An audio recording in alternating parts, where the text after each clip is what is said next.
पे, जिसको power BI कहते हैं, ये माइक्रोसॉफ्ट का टूल है और ये फ्री ऑफ कॉस्ट टूल है। आप चाहिए तो आप फ्री में जाइए, डाउनलोड कीजिए, इंस्टॉल कीजिए, वो डेटा फाइल प्रिपेयर किया है, यहाँ लोड कीजिए। और इसमें आपको ना कोई मेजर प्रोग्रामिंग नहीं लिखना है, ये सब ड्रैग एंड ड्रॉप है। सो बेसिकली ये पूरा मेरा डेटा है, ये सारे कॉलम्स हैं। एंड मुझे अगर कोई चार्ट बनाना है तो आप देखिए, आपको बार चार्ट चाहिए, स्टैक बार चार्ट चाहिए, अब ये सब भी अपने आप में लर्निंग है। थोड़ा विजुअलाइजेशन भी सीखना चाहिए कि किस टाइम पे कौन सा चार्ट यूज करना है, पाई चार्ट कहाँ बेटर है, स्टैक चार्ट कहाँ बेटर है।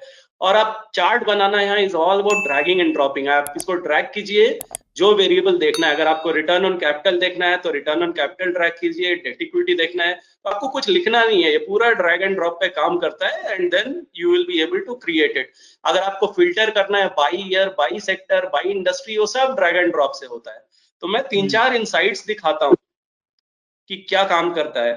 तो मैं सबसे पहले ये एनालाइज करना था कि कैसे मतलब पैसा बनता है, वेल्थ क्रिएशन और वेल्थ डिस्ट्रक्शन।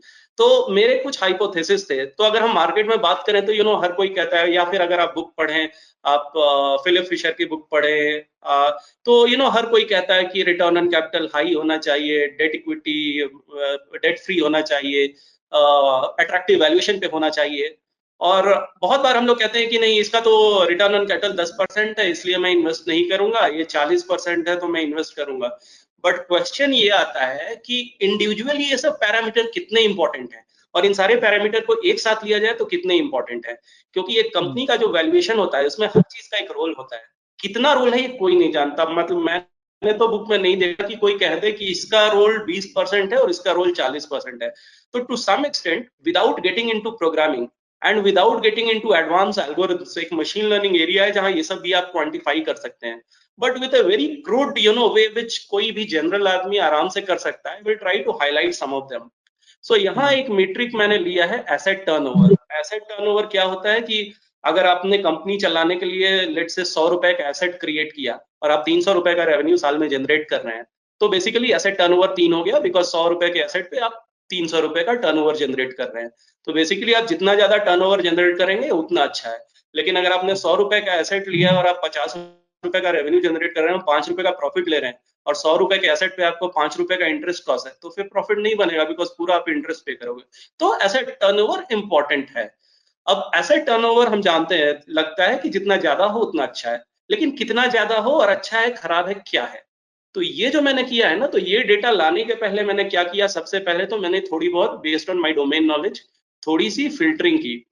बिकॉज ये सारे मीट्रिक फाइनेंशियल्स में काम नहीं करेंगे, फाइनेंशियल्स का इंडस्ट्री बहुत अलग तरीके से काम करता है। तो मैंने छोटी छोटी कंपनीज में स्टेबिलिटी ही नहीं होती, तो मैंने ना 100 करोड़ से कम के मार्केट कैप की कंपनी हटा दी। मैं उसको स्टडी ही नहीं करना चाहता, बिकॉज बहुत ज्यादा वॉलेटिलिटी है।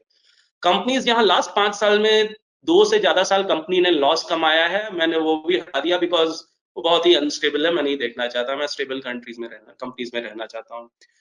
हमें पता है कि मेटल सेक्टर, कमोडिटी सेक्टर बहुत साइक्लिक होता है, तो मैंने वो भी हटा दिया। तो ये सब करके जब मैंने हटाया, उसके बाद मेरे पास 688 यूनिक कंपनीज आई जो मेरे स्टडी में दायरे में थी। और ये कंपनीज का डेटा मेरे पास 2003 से 2019 तक का है। तो मेरे पास टोटल इन्वेस्टमेंट के, और मैंने क्या किया ना, मैंने माना है कि हर मार्च एंड पे मैं एक इन्वेस्टमेंट का ऑप्शन रखूंगा कि हर साल के 1 अप्रैल को क्या मैं इन्वेस्ट करूं या नहीं करूं। तो जब 688 कंपनीज का मैं पूरा ईयरली डेटा लेता हूं, तो मेरे पास 4608 इन्वेस्टमेंट पॉइंट्स हैं। ओवरऑल अगर आप देखें तो 3 साल का कैगर, अगर आप हर कंपनी में हर साल इस 60-88 कंपनीज में इन्वेस्ट करते, तो आपको ऑलमोस्ट 17% का रिटर्न मिला है। आप देखोगे तो मार्केट का, अगर आप पिछले 15-16 साल का, 18 साल का रिटर्न देखोगे तो वो 14% का रहा है। और बिकॉज मैं थोड़ा यहाँ पे क्वालिटी कर रहा हूँ, लॉस मेकिंग कंपनीज हटा रहा हूँ, लो मार्केट कैप बहुत ज्यादा हटा रहा हूँ, तो 2-3% का मेरे को एडवांटेज मिल रहा है। तो ये मेरा एवरेज रिटर्न है। अब मैं देखूं कि ये जो मीट्रिक है एसेट टर्न, इसमें ना मैंने एक कॉन्सेप्ट होता है बिनिंग। बिनिंग क्या है कि अगर आपका एसेट टर्न 0 से 10 के बीच में है, तो मैंने बिन्स क्रिएट किए। 0 से 0.25 का, 0.25 से 0.5 का, 0.5 से 1 का, 1 से 2 का। फंडामेंटली अगर आपका एसेट टर्न 1 से ज्यादा है तो डिसेंट है, और 2 से ज्यादा को बहुत अच्छा माना जाता है। तो इसीलिए मैंने 2 से ऊपर को एक ग्रुप में कर दिया है।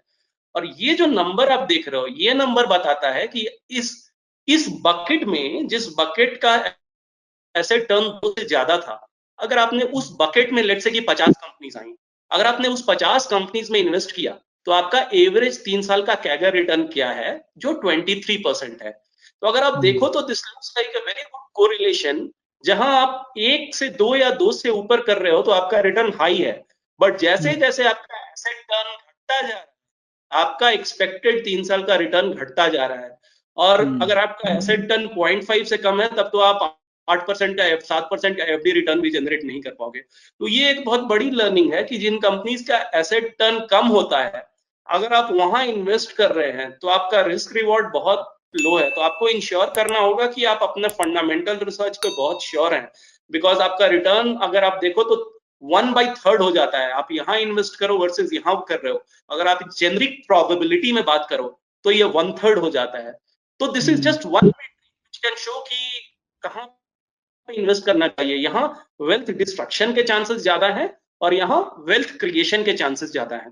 बट एसेट टर्न बस एक ऐसा मीट्रिक हो गया। एक और चीज हाईलाइट कर रहा हूं मैं, अगर आप ओवरऑल देखो तो ओवरऑल मार्केट में ऑलमोस्ट 46% कंपनीज 15 साल की हिस्ट्री पे 10% से कम का रिटर्न देती हैं on a 3 year basis. That means कि ऑन अ रैंडम बेसिस आधी कंपनी आपको एफडी से कम रिटर्न देने वाली है। ये तो निगेटिव है, अगर इसका आप मीन -5% रख लो और 0 to 10% का 5, तो ऑलमोस्ट 48% कंपनी जीरो रिटर्न देती हैं। तो सबसे पहले तो पैसा बनाना रैंडम एक्सरसाइज नहीं है, because randomly every 2 you pick 1 company तो पैसा 0% बनेगा। अगर मैं ये जाके ना, अगर ये बकेट देखिए कि ये टूल्स कैसे ब्यूटीफुली काम करते हैं। मैं ना इस बकेट को चूज कर सकता हूं। मैं इस बकेट को अगर चूज करता हूं तो ये सारा डेटा अपने आप रिफ्रेश हो रहा है। ओके, लेट मी जस्ट वो, हाँ। सो अब देखिए तो बाकी जो बार्स हैं वो ग्रेड आउट हो गए हैं, और ये जो बार है 7% रिटर्न वाला, ये यहाँ आ गया है। और इसमें आपको 655 इन्वेस्टमेंट ऑप्शंस आए थे जिसने सिर्फ 7% का रिटर्न दिया। लेकिन आप ये जो देखेंगे नेगेटिव और 0 to 10, ये बढ़ के 61% हो गया। तो जो 46% था ओवरऑल पॉपुलेशन, अगर आप यहाँ इन्वेस्ट कर रहे हैं तो 61% कंपनीज आपको 0% रिटर्न देने वाली है। सो इतना डेंजरस है यहाँ पे इन्वेस्ट करना। तो I should be very cautious of investing in such companies जहां ये रेशियो इस वैल्यू के नीचे है। तो ऐसे में और भी 3-4 मीट्रिक हैं। रिसीवेबल एक मीट्रिक होता है, उसका मतलब ये होता है कि पैसा अभी आया नहीं है कैश में, लेकिन मैं अपने रेवेन्यू में उसको पीएनएल में दिखा रहा हूँ। तो मेनी टाइम्स क्वार्टरली रिजल्ट्स आते हैं तो हम एक्साइटेड हो जाते हैं, पीएनएल ग्रोथ इतना हुआ, इतना रेवेन्यू है, 20% ग्रो हुआ। लेकिन ये बहुत इंपॉर्टेंट है चेक करना, ग्रो कैश ग्रोथ है या वो अकाउंटिंग ग्रोथ है। तो अगर रिसीवेबल्स ज्यादा है तो वो सिर्फ अकाउंटिंग ग्रोथ हो सकता है, वो कैश ग्रोथ नहीं हो सकता। तो एक और मीट्रिक है कि मेरा जो रिसीवेबल्स है वो मेरे सेल्स का कितना परसेंटेज है। अगर वो 0% है मतलब वो पूरा सेल्स एक्चुअल कैश सेल्स है। अगर वो बहुत ज्यादा है दैट मीन्स कि वो बस अकाउंटिंग ट्रीटमेंट है, एक्चुअली पैसा आया नहीं है। तो अगर आप देखोगे कि रिटर्न को receivables as a ratio of sales कैसे इंपैक्ट करता है, तो अगर आपका रिसीवेबल्स 30% से ज्यादा होने लगे तो फिर आपके रिटर्न के चांसेस कम है। इट डजेंट मीन कि हर कंपनी ही 9% का रिटर्न देगी। ये जो ये बास्केट का मीन रिटर्न है, हो सकता है कुछ कंपनीज हो जो ज्यादा देती हो, बट ओवरऑल बास्केट का रिटर्न 9% है। जैसे फार्मा कंपनीज आप देखो जो यूएस में सप्लाई करती हैं, उनका रिसीवेबल्स रहता है बिकॉज एक्सपोर्ट किया, सामान दिया, थोड़ा टाइम लगता है। तो हो सकता है फार्मा कंपनीज आपको 13% का रिटर्न दें, बट बहुत सारी ऐसी कंपनीज होंगी जिसका बैलेंस शीट क्वालिटी बहुत वीक होगा। और एज ए बास्केट अगर आपको इंडिविजुअल स्टॉक का रिसर्च नहीं आता तो फिर आप प्रॉब्लम में पड़ सकते हैं। तो अगर कंपनीज जिनका रिसीवेबल्स 30% से नीचे है, उनका रिटर्न रिलेटिवली बहुत डिसेंट होता है। तो बहुत चीजें हैं जो वेरी स्ट्रांग कोरिलेशन नहीं होंगे। इनफैक्ट यहाँ पे भी कोरिलेशन बहुत स्ट्रांग है। इनफैक्ट ये बास्केट थोड़ा सा हल्का कम है, बट ये भी डिसेंट बास्केट है जो 17% का रिटर्न दे रहा है। तो लाइकवाइज एक मैं आपको लास्ट मेट्रिक दिखाऊंगा। ऐसे बहुत सारे मेट्रिक हैं जिनका रिलेशन है रिटर्न से। मैं एक आपको लास्ट मेट्रिक दिखाता हूँ, रिटर्न कैपिटल, बिकॉज हर कोई कहता है कि we should invest in companies with very high return on capital. So अब रिटर्न ऑन कैपिटल की स्टोरी ये है कि अगर आप अप टू 12% देखो तो रिटर्न्स लो हैं, और 12% से ऊपर में रिटर्न्स हाई हैं। But once you cross that 20% return, उतना ज्यादा मैटर नहीं करता return on capital. So it is not a linear relationship.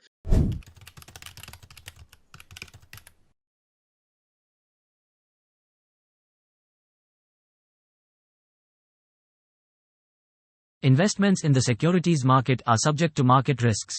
Read all the related documents carefully before investing.